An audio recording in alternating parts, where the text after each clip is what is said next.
ধন্যবাদ যে আপনি আমাদের সঙ্গে কথা বলতে রাজি হয়েছেন। আপনি কেমন আছেন? নিরাপদে আছেন তো? জি, আলহামদুলিল্লাহ। আহ, এমনি শারীরিকভাবে ভালো আছি।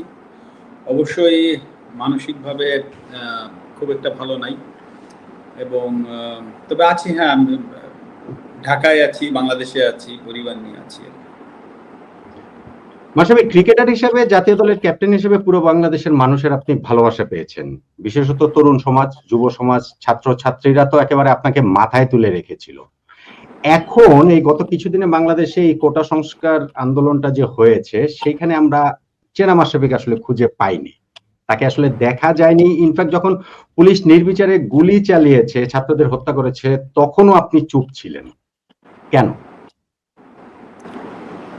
না, দেখেন নোমান ভাই, এখন এইগুলোর উত্তর দিতে যাওয়াটা আমার কাছে মনে হয় যে একদম শুধু শুধুই হবে। আর যদি এক কথায় উত্তর দিই তাহলে বলতে হবে যে আমি আসলে ব্যর্থ হয়েছি এখানে, অ্যাবসলিউটলি ব্যর্থ হয়েছি।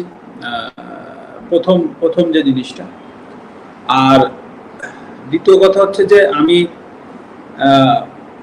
কথা যদি বলতে হতো, ধরেন আমি যদি কথা বলতাম, অবশ্যই যৌক্তিক কোটা সংস্কার নিয়ে যে আলোচনা হচ্ছিল শুরুতে, সবাই যখন চেয়েছিল যে আমি কথা বলি, তখন যৌক্তিকভাবে কোটা সংস্কার হবে সেটা, বা কোটা সংস্কার হতে যাচ্ছে এটা পরিষ্কারভাবে বোঝা যাচ্ছিল, বা আমার কাছে মনে হচ্ছিল যে কোটা সংস্কার হয়তো বা হবে।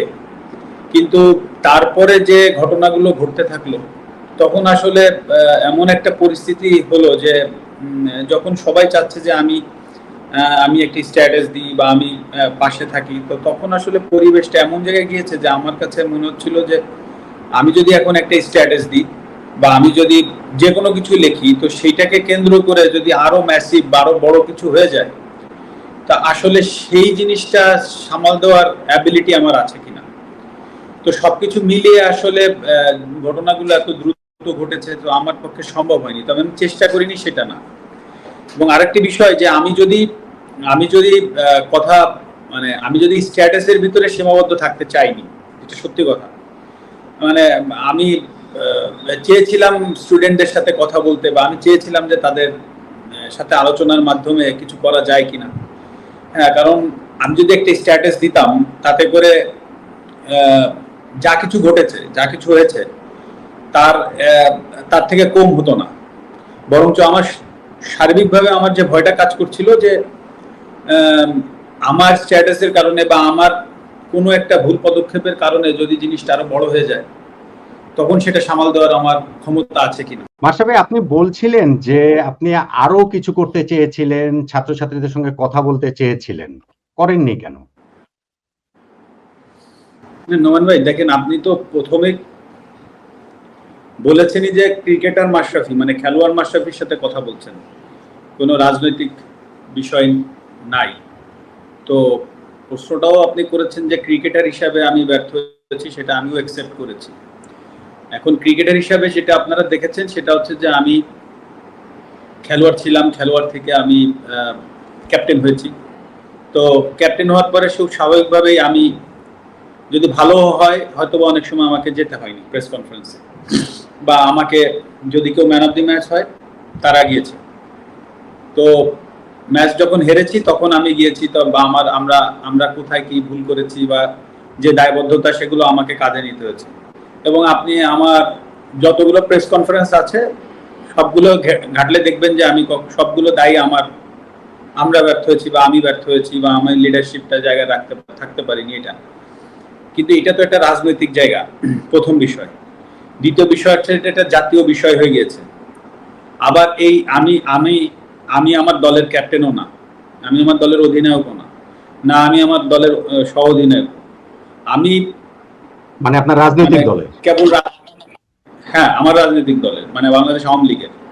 আমি এইমাত্র রাজনীতিটা শুরু করেছি, তো আমাকে আইদার উপদেষ্টা মণ্ডলীতে থাকতে হবে হয়তো, বা আমাকে ওই দায়িত্বটা পাইতে হবে যে আমি যে কথা বলবো, বা সেরকম সুযোগ না পাইলে তো আসলে আমার কথা বলার সুযোগ থাকে না।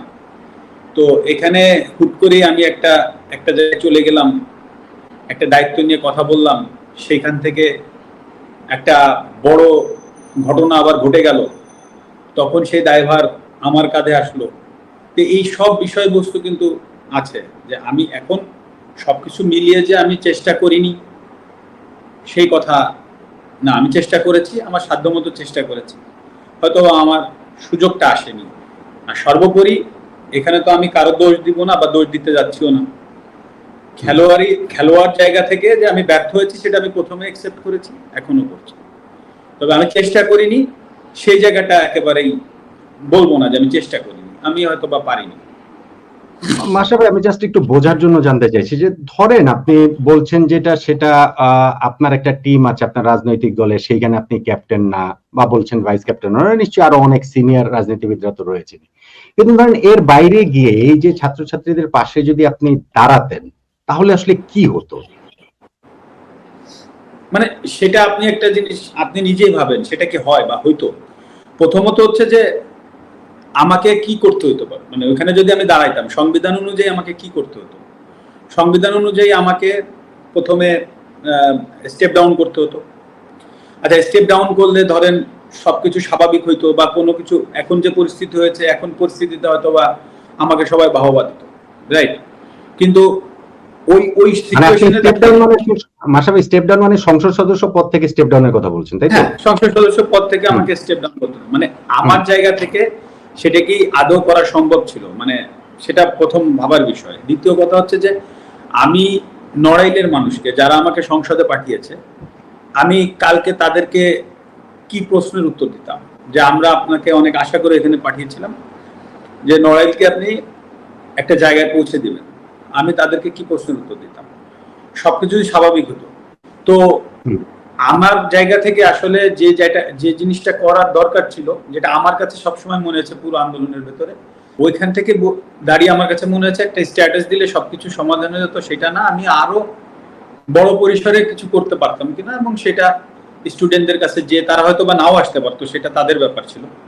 কিন্তু আমার হয়তো বা ওই খারাপ লাগাটা থাকতো না যে না আমি চেষ্টা করিনি বা চেষ্টা করে পারিনি, সেই জায়গাটা হয়তো আমার থাকতো না। কিন্তু সেটা পারিনি, যেটা বললাম যে ব্যর্থ হয়েছি, পারিনি। তো এটাই আরেকটা। হ্যাঁ মাশরাফি, আমি যেটা বলতে যাচ্ছি সেটা হচ্ছে কি, যে ধরেন যে বাংলাদেশ সংসদ সদস্য, তো সংসদে তো 300 জন সংসদ সদস্য ছিলেন, অন্যদের কাছে প্রত্যাশার চেয়ে আপনার কাছে প্রত্যাশাটা আলাদা ছিল, সেটা আপনার ক্রিকেটার পরিচয়ের কারণেই।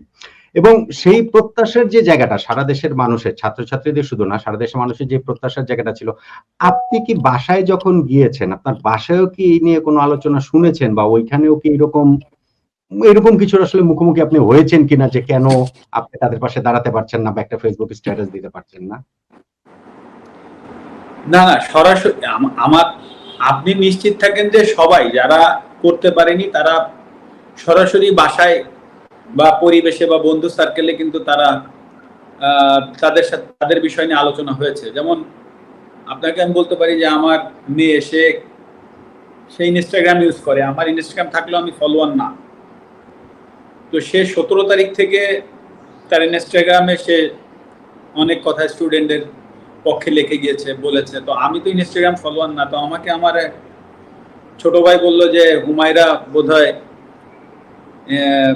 স্ট্যাটাস দিচ্ছে, মানে আমার মেয়ে। তো তখন আমি আমার মেয়েকে জিজ্ঞেস করলাম যে তুমি কি স্টুডেন্টদের পক্ষে আন্দোলনে স্ট্যাটাস দিচ্ছ? তো আমাকে বললো হ্যাঁ আমি দিচ্ছি, তোমার কোনো প্রবলেম আছে কিনা? তা আমি বলেছি না, আমার কোনো প্রবলেম নাই।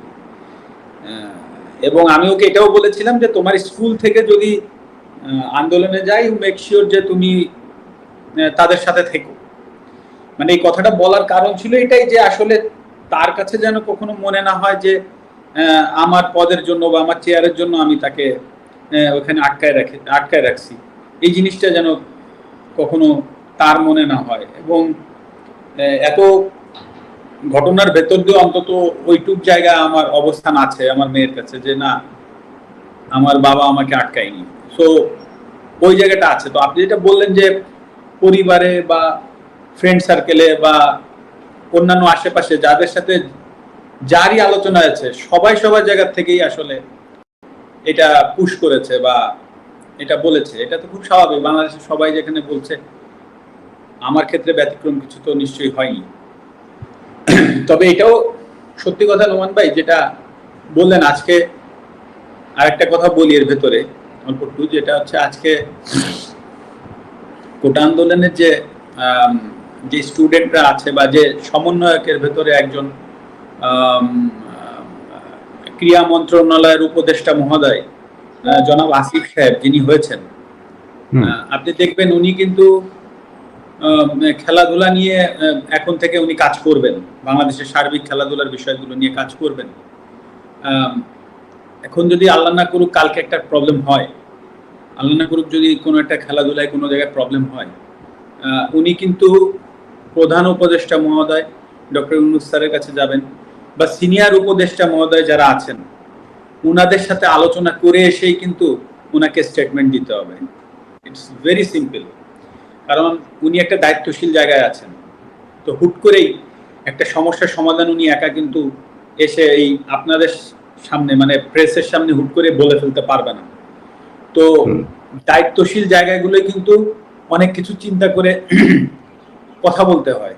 তো সেই জায়গা থেকে সেই জায়গাটাই কিন্তু আমি ছিলাম। হ্যাঁ, আপনি আমাকে খেলোয়াড় মাশরাফি বলছেন, আমি সেভাবে উত্তর দিচ্ছি, কিন্তু অ্যাট দ্য সেম টাইমে কিন্তু আমি একটা দায়িত্বশীল চেয়ারে বসেছিলাম। তো হুট করেই আমি কিন্তু ফ্রন্টে এসে একটা কথা বলে দিলাম, আর তাই নিয়ে একটা বিশাল আরো বড় কিছু হয়ে গেল।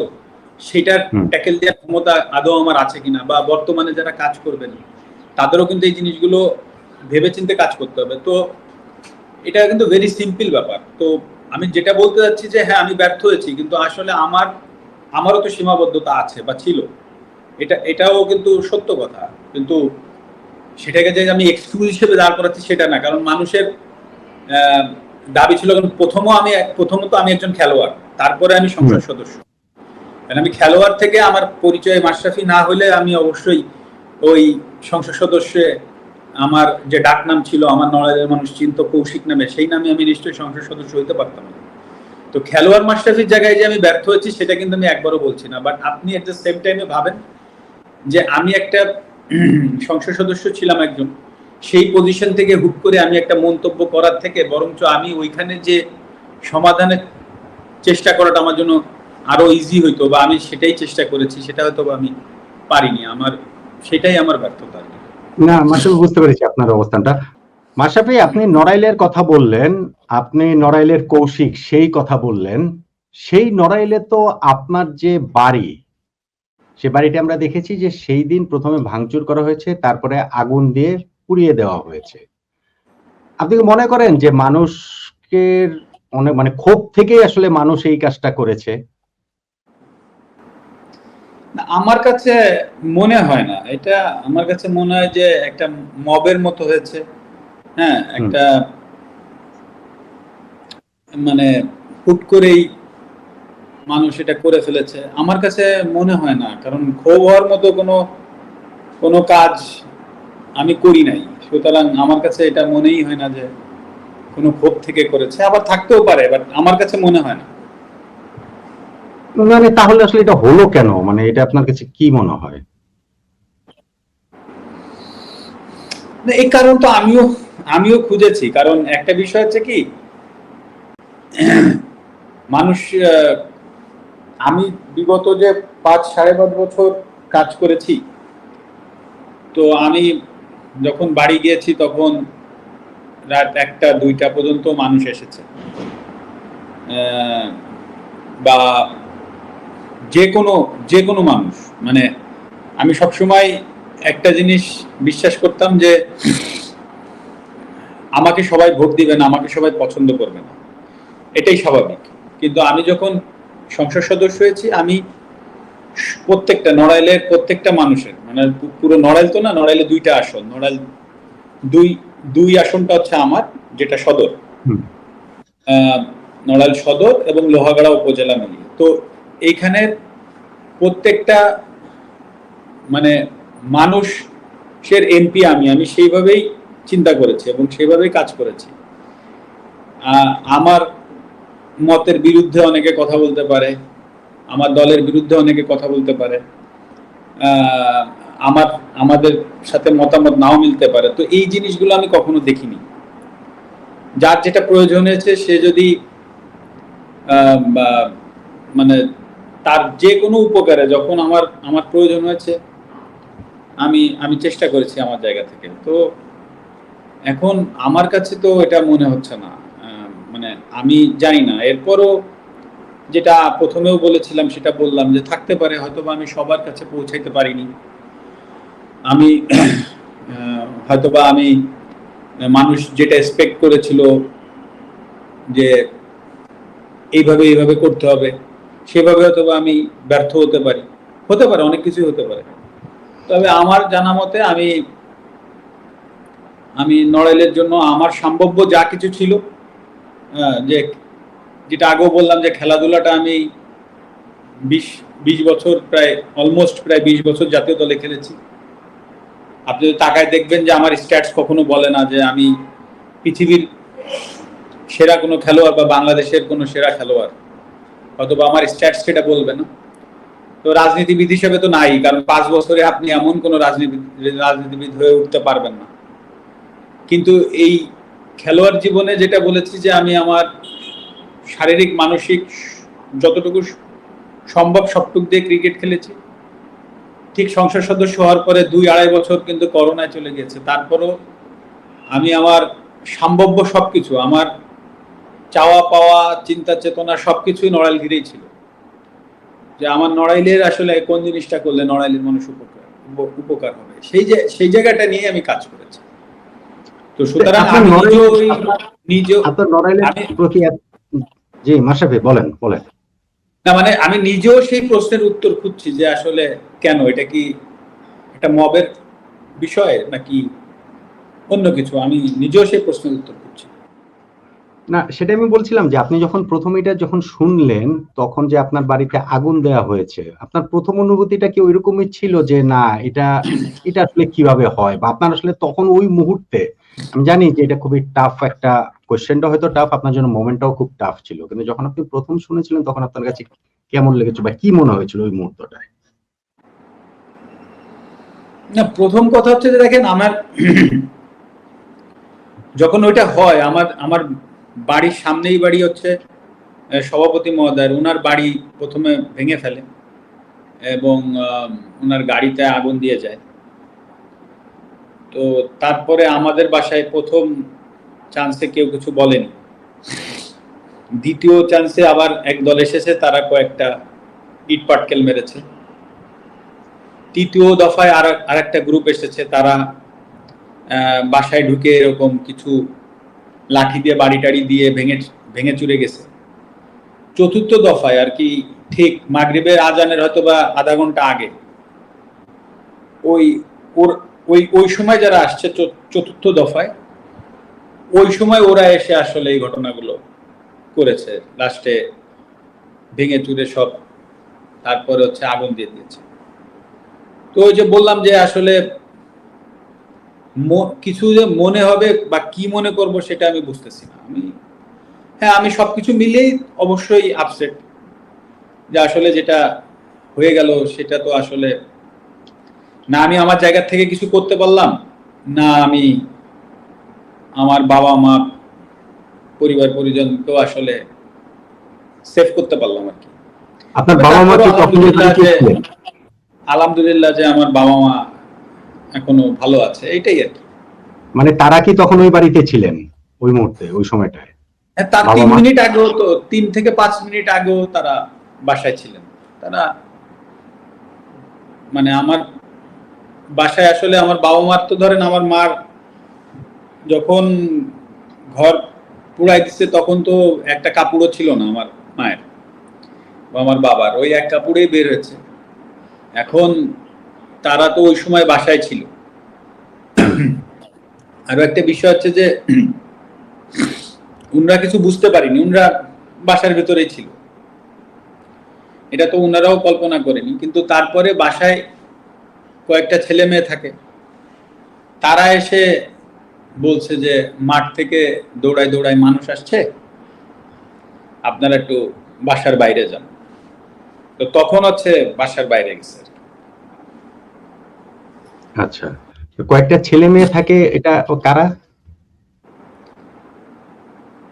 এখানে ধরেন ওই বাসায় তো আমার 2 ভাই, তো আমরা ঢাকায় থাকি, হুম। তো ওই বাসায় অনেকেই জানে, হয়তো বা অনেকেই জানে, আপনাদের প্রেসের অনেকেও গিয়েছে, দেখেছে যে ওইখানে বেশ কয়েকটা এতিম ছেলে মেয়েরা থাকে। ও আচ্ছা, হ্যাঁ হ্যাঁ হ্যাঁ, হ্যাঁ হ্যাঁ। পাঁচ ছয় সাতজন আছে যাদের আসলে কারো বাবা নাই বা কারো মা নাই, বা বাবা বিয়ে করেছে, ছেলে মেয়েদের রাখতে যাচ্ছে না। তো আমার মা করতো কি, ওই ওই ছেলে মেয়েদেরকে এনে বাসায় রাখতো এবং পড়ালেখা করাইতো। তো ওই ছেলে মেয়েগুলো এখন আসলে ইনসিকিউর হয়ে গেল। এখন তাদের, এখন তো ধরেন বাসায় তো এখন কেউ থাকার সুযোগ নাই, সেখানে ওদেরকেও বা আসলে কিভাবে রাখবো বা কি করবো, এখন কিছু না কিছু করতে হবে। এখন দেখি, তো ওরাই আসলে, তো আমার বাবা মাকে দেখেই রাখতো, ওরাই আমার বাবা মাকে টেনে ঘর থেকে বের করে নিছে আর কি।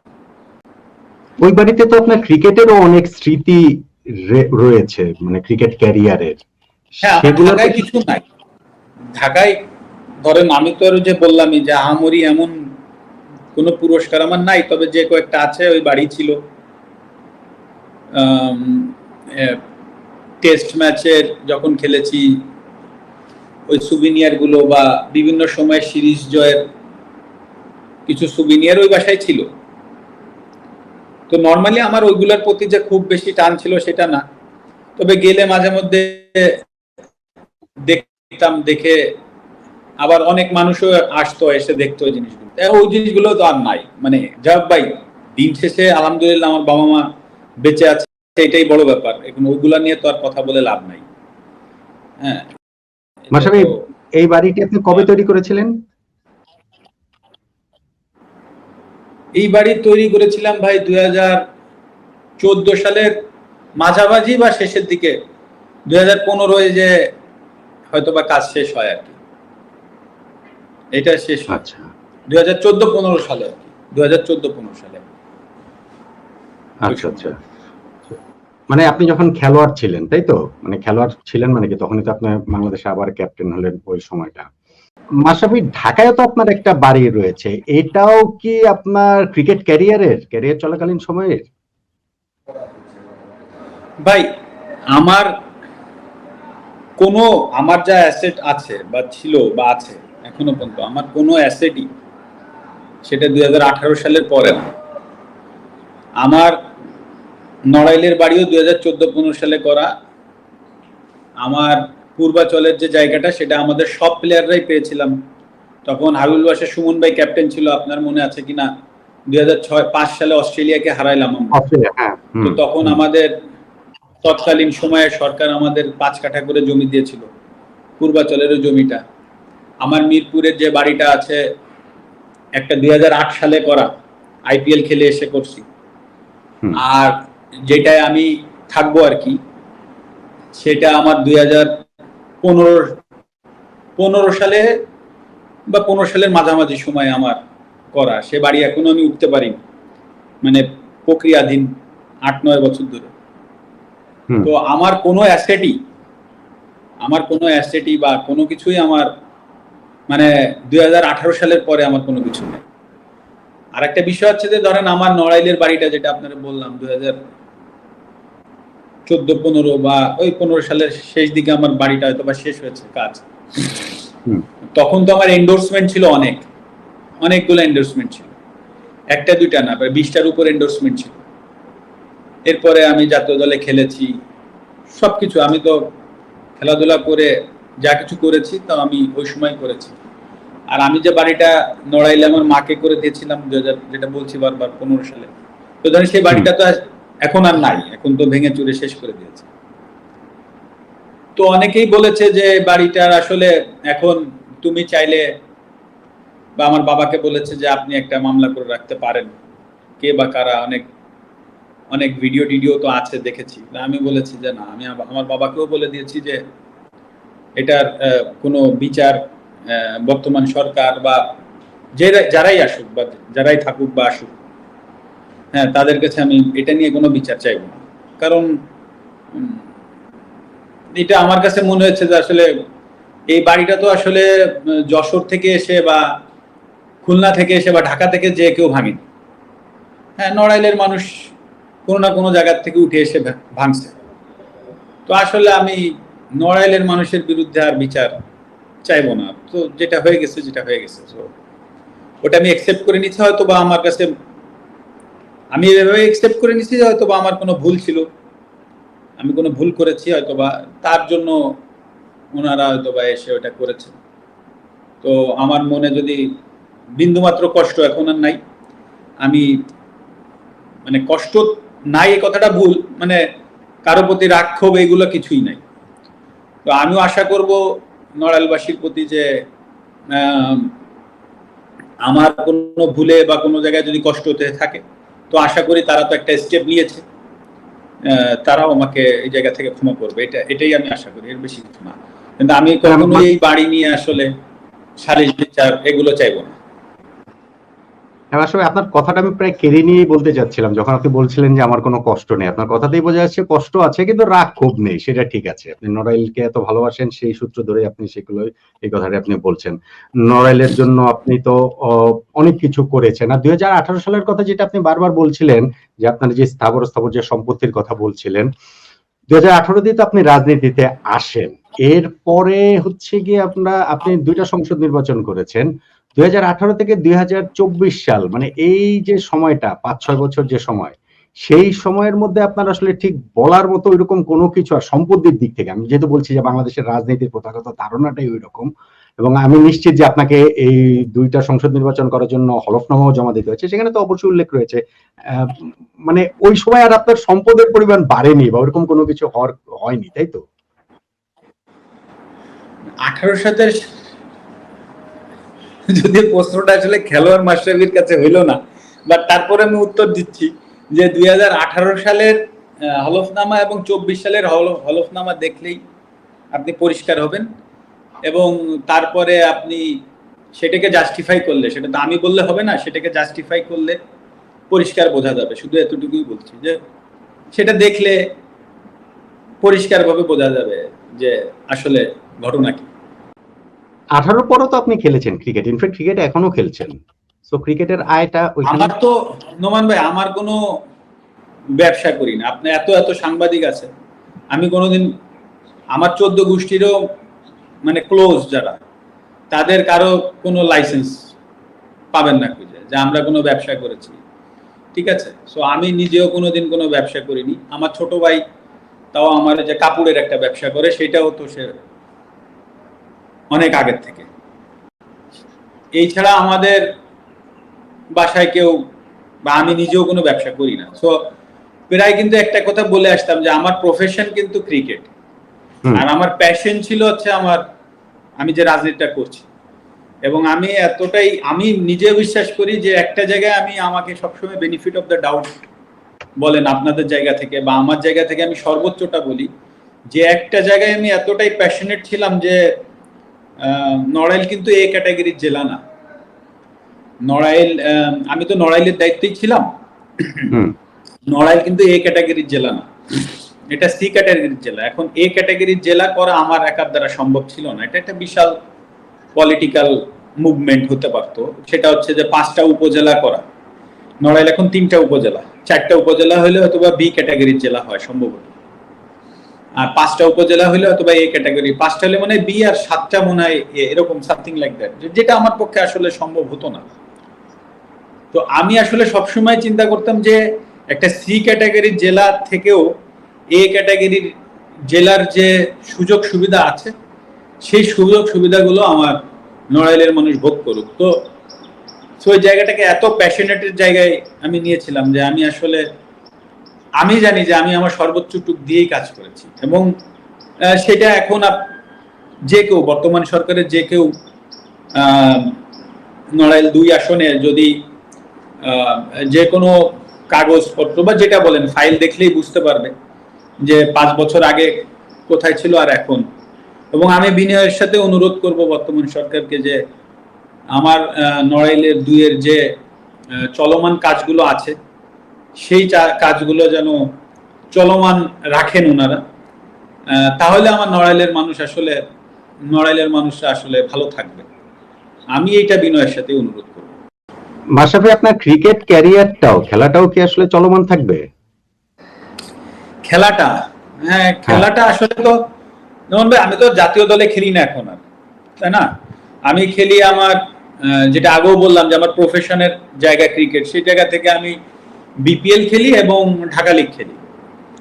তো এখন যে পরিস্থিতি আসলে এখান থেকে বিপিএল হবে কিনা বা ঢাকা লিগ আদৌ হবে কিনা, হ্যাঁ সেটা তো বলতে পারছি না। আর এমনও না আমিও আর খুব বেশি হলে এক সিজনই খেলতাম। তো যদি বিপিএল হয়, ঢাকা লিগ হয়, তাহলে হয়তো বা দেখি ওই সময় পরিস্থিতি কি দাঁড়ায়, সবকিছুর উপর নির্ভর করছে। তো মূল কথা হচ্ছে পরিস্থিতির উপরে আর কি। মাশরাফি, আমি বলেছি না, ইনফ্যাক্ট আমি পুরো আলোচনাটাই আপনার সঙ্গে আমি ক্রিকেটার মাশরাফির সঙ্গেই করছি, কিন্তু যেহেতু এখন একটা ঘটনা ঘটে গিয়েছে এবং আপনার কাছে মানুষের ওই প্রত্যাশা জায়গাটা ক্রিকেটার হিসেবেই বেশি ছিল বা আমাদের জাতীয় দলের হিসাবে ক্যাপ্টেন হিসেবেই ছিল, প্রথাগত রাজনীতিবিদদের চেয়ে আলাদা, সেই জন্য আমাদের আলোচনাটা আসলে ওই দিকেই আর কি, অনেক আলোচনা আমরা সেটা নিয়ে করেছি। আপনি কি মনে করেন যে এই যে বেশি প্রত্যাশা যে ছিল মানুষের, শুধুমাত্র আমি নড়াইলের কথা বলছি না, পুরো বাংলাদেশের মানুষের, এই প্রত্যাশার জায়গাটাতে আপনি মানুষগুলোকে আশাহত করেছেন?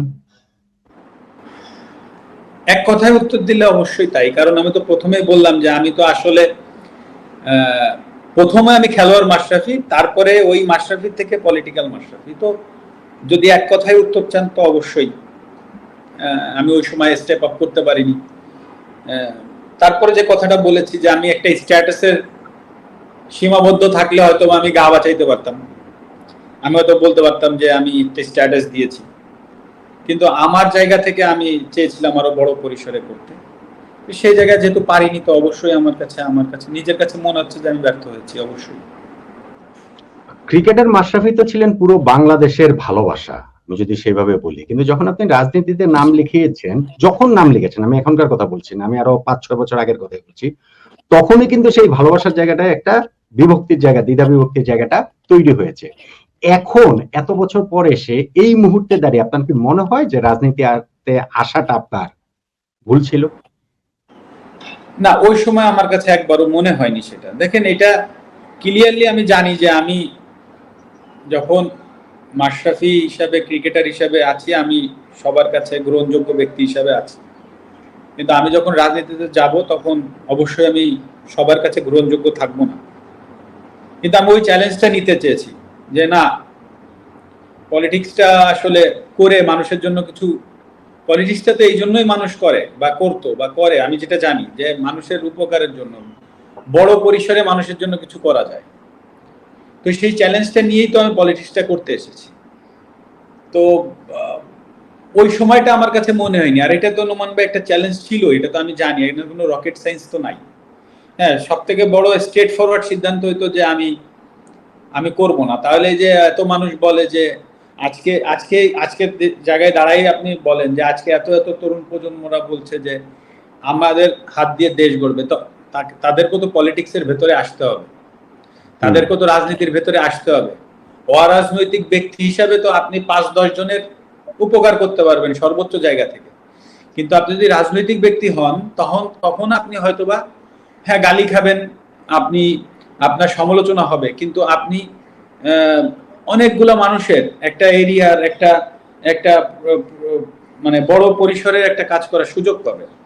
তো আজকে যারা তরুণ প্রজন্মরা আছে, যারা এই স্বপ্নটা দেখছে বা তারা কাজ করতে চাচ্ছে, তো তাদেরকেও তো রাজনীতির ভিতর আসতে হবে। তাহলে কি আমরা আবারও তাদেরকেও ওই একই পরিস্থিতির ভিতর ফেলে দিব, বা তাদেরকেও কি একই পরিবেশ তৈরি করব যে ও ওই মতবাদের, ও অমুক মতবাদের, ও তমুক মতবাদের?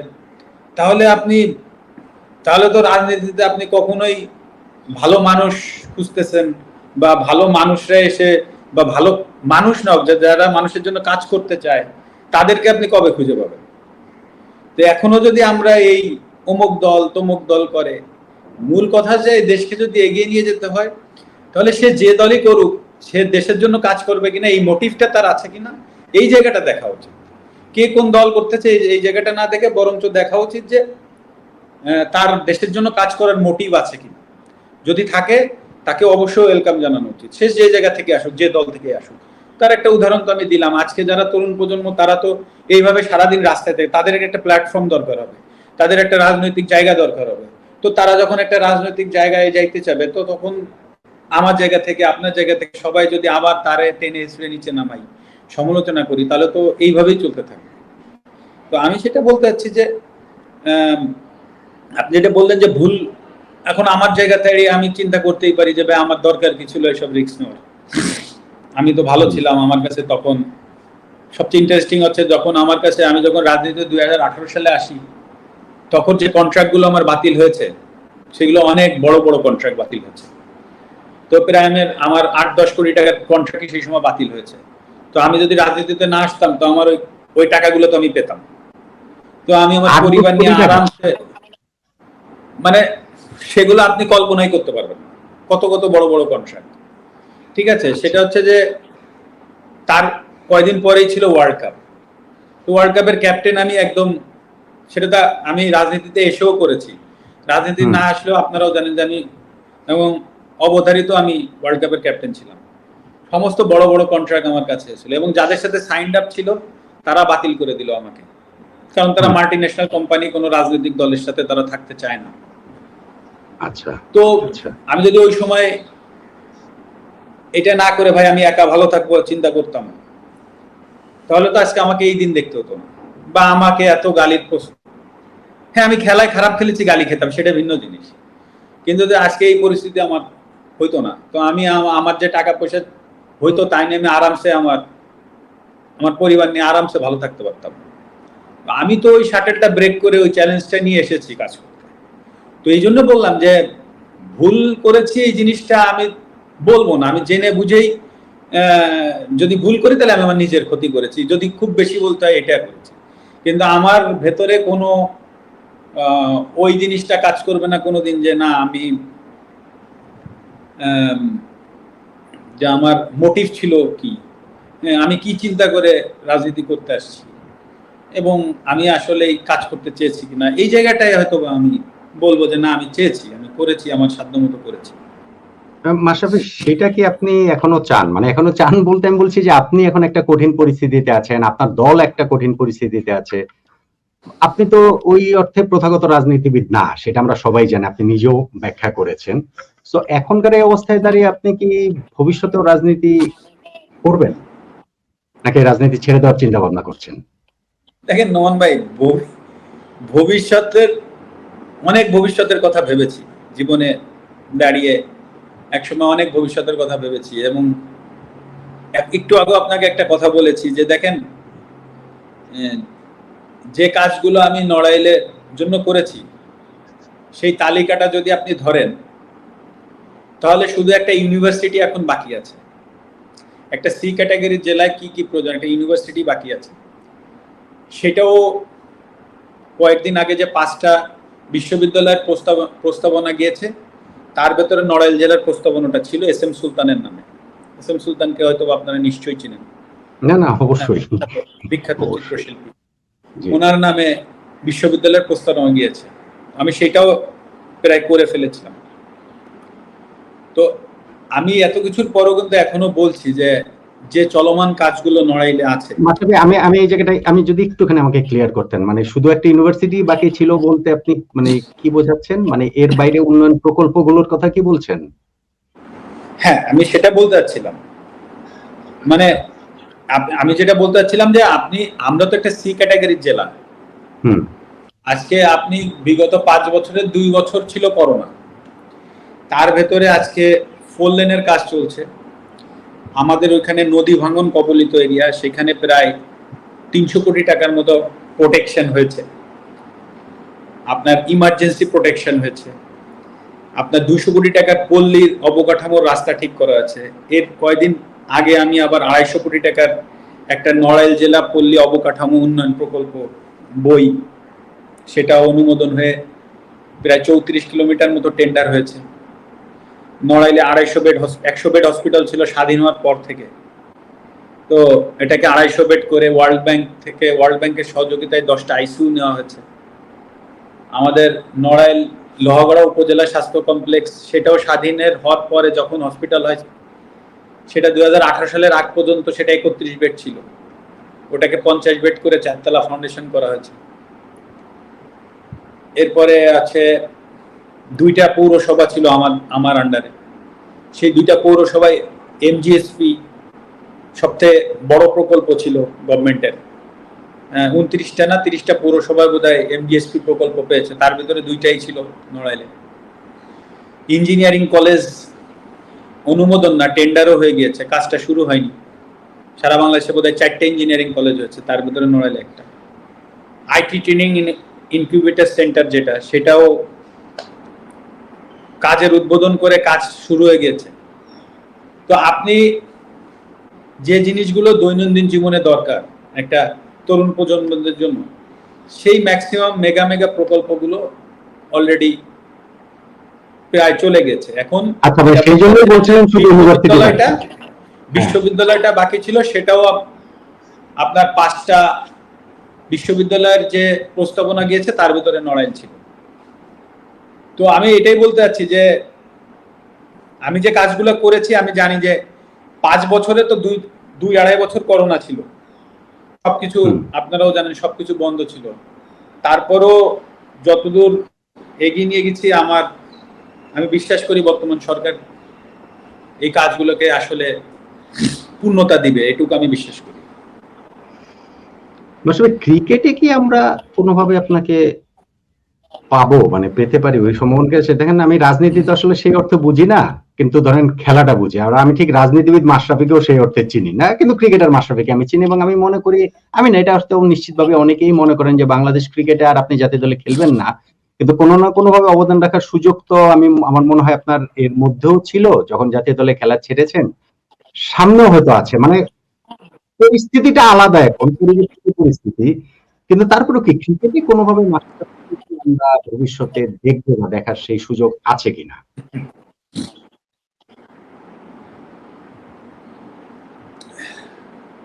দেখেন, আমি যখন সংসদ সদস্য ছিলাম তখন আপনারা খেলা বাদে আমাকে কখনো ক্রিকেট বোর্ডে দেখেননি। তো আমি কখনোই আমার নিজের কথা কখনো ভাবিনি। আমি যে জায়গায় ছিলাম, আমি অনেক উপর জায়গায় যে আমি বলতে পারতাম যে আমি এই ক্রিকেটে এই কাজটা চাই, আমি ক্রিকেটের সাথে থাকতে চাই, আমি কোথাও নাই। বরঞ্চ আমি বারবারই যখন আপনারা আমাকে প্রশ্ন করেছেন, কিন্তু আমি একটা উত্তর দিয়েছি যে আমি কিন্তু ক্রিকেট বোর্ডের ধারে কাছেও যাই না। অনেকবার বলেছি, বিগত 5 বছরে অসংখ্যবার প্রেসে এসে আমি বলেছি যে আমি তো ক্রিকেট বোর্ডের ধারে কাছেই যাই না। খেলা থাকলে মাঠে খেলতে যাই, বিপিএল বা ঢাকা লিগের খেলা থাকলে লাস্ট 5.5 বছরে ওই কয়বারই মাঠে গেছি যে কয়দিন খেলা ছিল আমার। এই ছাড়া মনে হয় 1-2 বার গিয়েছি, এই ছাড়া আমার যাওয়া হয়নি। তো যখন আসলে বলার সুযোগ ছিল আমার, যখন একটা দায়িত্ব নেওয়ার আমার সুযোগ ছিল বিভিন্ন উপর জায়গায় বলে, সেই সময় আমি দায়িত্ব কিন্তু কখনোই আমি ওই যে সবাই যেটা চিন্তা করে ক্ষমতার দাপট বা আপনি ক্ষমতায় আছেন, সেই জায়গাটা যখন আমার ক্রিকেটটাই তো আমার বেস, সেখানেই যাইনি।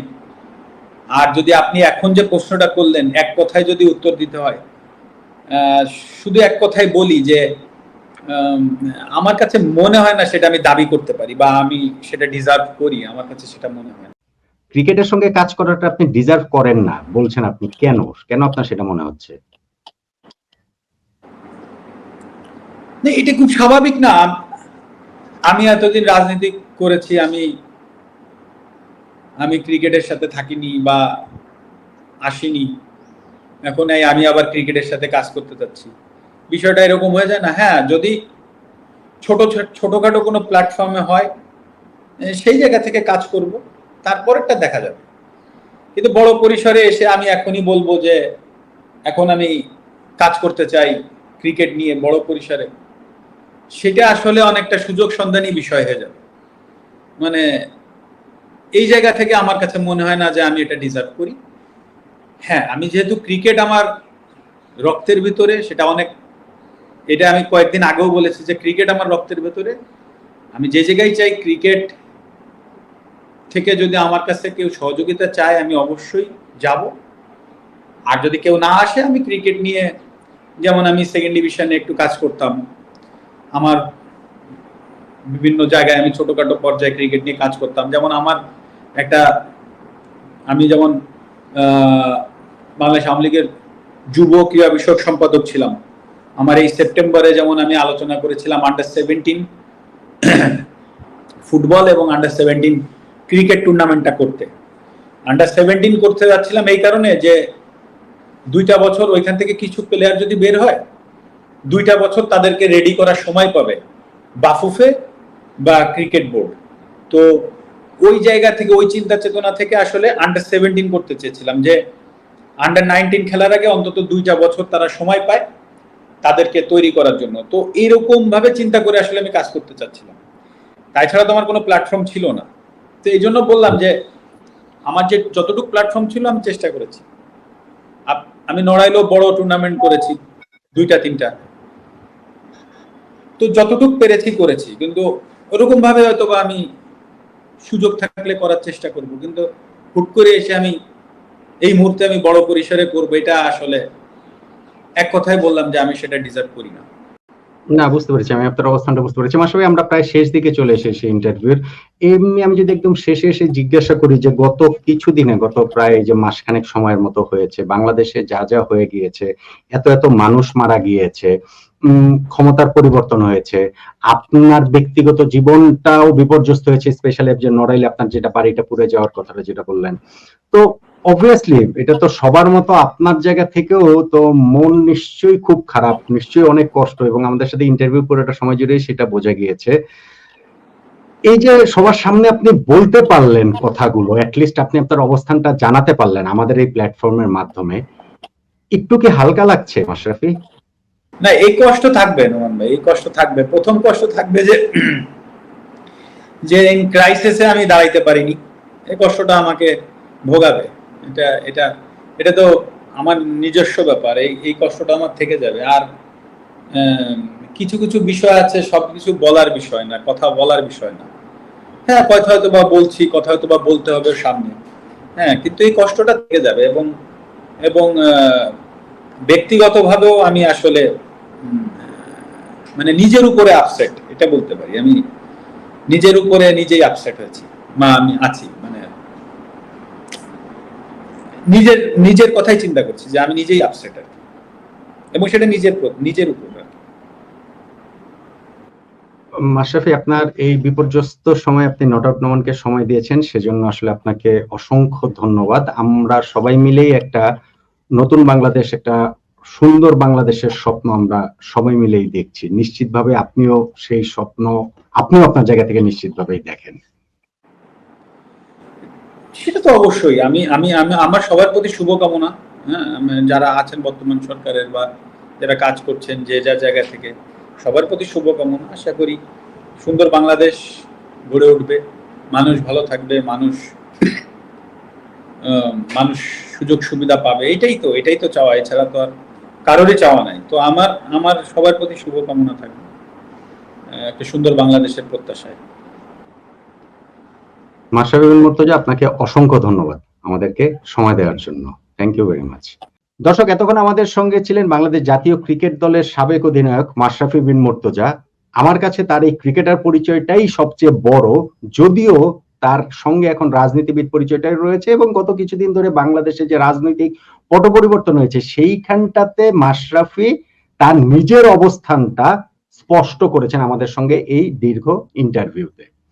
আমাদের অবস্থান, নট আউট নোমানের যে অবস্থান, সেটা আমরা রাজনৈতিক কোনো বিবেচনায় যাচ্ছি না, রাজনৈতিক কোনো জাজমেন্টে যাচ্ছি না, আমাদের প্ল্যাটফর্মও সেটা না। কিন্তু আমি এখনো মনে করি যে মাশরাফি বাংলাদেশ ক্রিকেটে তার যে কোনো ভূমিকায় হোক দেয়ার অনেক কিছুই রয়েছে। বাংলাদেশ ক্রিকেটে তিনি আসলে থাকবেন কি থাকবেন না, শেষের দিক দিয়ে এরকম কিছু প্রশ্ন করেছিলাম, উনি যে খুব স্পষ্ট উত্তর দিয়েছেন তা নয়, কিন্তু এটা আমার কাছে মনে হয়, আমাদের কাছে মনে হয়, নট আউট নোমানের কাছে মনে হয় যে বাংলাদেশ ক্রিকেটের সঙ্গে থাকলে, সেইটা মাশরাফি যদি থাকেন, বাংলাদেশ ক্রিকেটের আসলে উপকারী হবে। আর শেষ কথা তিনি যেটা বলেছেন যে বাংলাদেশ সব মিলিয়ে এখন একটা শান্তির দেশ হোক, একটা সুন্দর দেশ হোক, একটা নতুন বাংলাদেশ